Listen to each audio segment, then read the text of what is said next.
मी श्रीनिजा नारसन्ने. माझे भाषण नक्की ऐका. लाईक, शेअर आणि सबस्क्राईब करा. ज्ञान नाही, विद्या नाही, ती घेण्याची गोडी नाही. बुद्धी असून चालत नाही, तयास मानव म्हणावे काय? ओळखलत का? मी सावित्री ज्योतिबा फुले. चकित झालात आणि हे तर साहजिकच आहे म्हणा, कारण सध्याच्या आधुनिक तंत्रज्ञानाच्या युगात, इंटरनेट, फेसबुकच्या जगात असे कोणी थेट बोलते म्हटल्यावर आश्चर्य तर वाटणारच. माझ्याकडे तुमच्यासारखा अँड्रॉइड मोबाईल फोन नाही, नाहीतर डायरेक्ट व्हिडिओ कॉलच केला असता.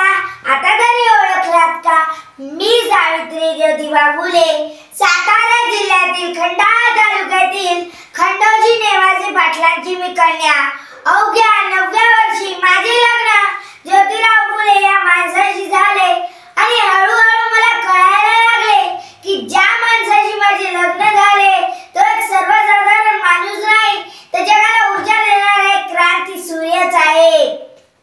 त्यावेळी बायकांना उंबरा ओलांडण्याची पद्धत नव्हती. बाईच्या जातीनं कसं आपण भलं आणि आपलं घर भलं आणि चूल, स्त्री पुरुष, नीच उच्च असा लई भेदभाव होता. पण या सर्वावर एकच उपाय होता, ते म्हणजे शिक्षण. शिक्षणाचा ध्यास हे कुल ज्योतिरावांच्या मनात होते. असेच एकदा ते एका शाळेत शिक्षणाचा प्रसार करण्यासाठी गेले होते आणि तेव्हा एक फरा नावाच्या मॅडम त्यांना म्हणाल्या, मिस्टर फुले, तुम्हाला शिक्षणाचा प्रसार करायचा आहे ना? So educate women first, because the women educated, the whole house educated. पण तुम्ही लोक वुमेनला घराच्या बाहेरच पडू देत नाही. So bad मिस्टर फुले. झालं ते आले माझ्याकडे आणि मला म्हणाले, सावित्री, आजपासून मी तुला शिकवणार. झाला माझा अभ्यास सुरू.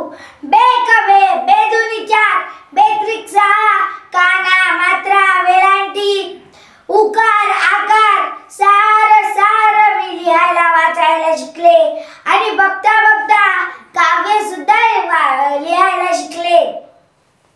अशातच 1 जानेवारी रोजी 1848 ला पुण्यात भिडेवाड्यात मी मुलींची पहिली शाळा सुरू केली आणि मी पहिली शिक्षिका आणि मुख्याध्यापिका पण होते.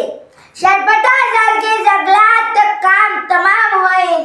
शेर्पटासारखे जगलात तर काम तमाम होईल, पण वाघासारखे जगलात तर नाम होईल. पण वाघासारखे जगलात तर नाम होईल. पण समाजात मात्र कोल्हेकुई सुरू होती. एखाद्या व्यक्तीने शिक्षण घेतले तर कोणाचा धर्म बुडतो? एवढा तकलादू असू शकतो का हा धर्म? अरे, धर्मासाठी हा माणूस का या माणसासाठी हा धर्म?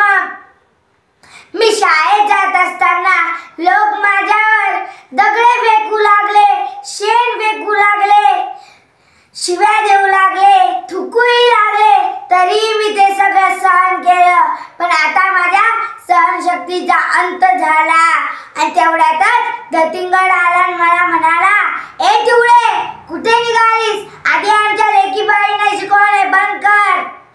तुला तुझी आबरू प्यारी आहे का शिक्षण? असा घेतला हात आणि चणकन कानाखाली सुनावली. कदाचित त्याला माहीत नव्हते की आम्ही ज्योतिरावांच्या पत्नी आहोत. आज आलास तर थोबाड फुटले, जर पुन्हा आलास तर तुझ्या रक्ताने ही धरती रंगवील. अरे, एखाद्या स्त्रीचा नवरा मेला तर तिनेही जायचे का? त्यात तिचा काय दोष? आम्ही सतीची प्रथा बंद केली. विधवा महिला काशीबाई यांच्या मुलाला आम्ही दत्तक घेतले व त्याला मोठे होऊन डॉक्टर बनवले. पुण्यात प्लेगची साथ पसरली होती. काकेत गाठी येऊन लोक पटापटा मरू लागले. त्यांची सेवा करताना त्यात मलाही प्लेग झाला आणि त्यातच माझा अंत झाला. शेवटी मी एवढेच म्हणेल, विद्येविना मती गेली, मती विना नीती गेली. विद्येविना मती गेली, मती विना नीती गेली. नीती विना गती गेली, गती विना वित्त गेले. वित्त विना शूद्र खचले.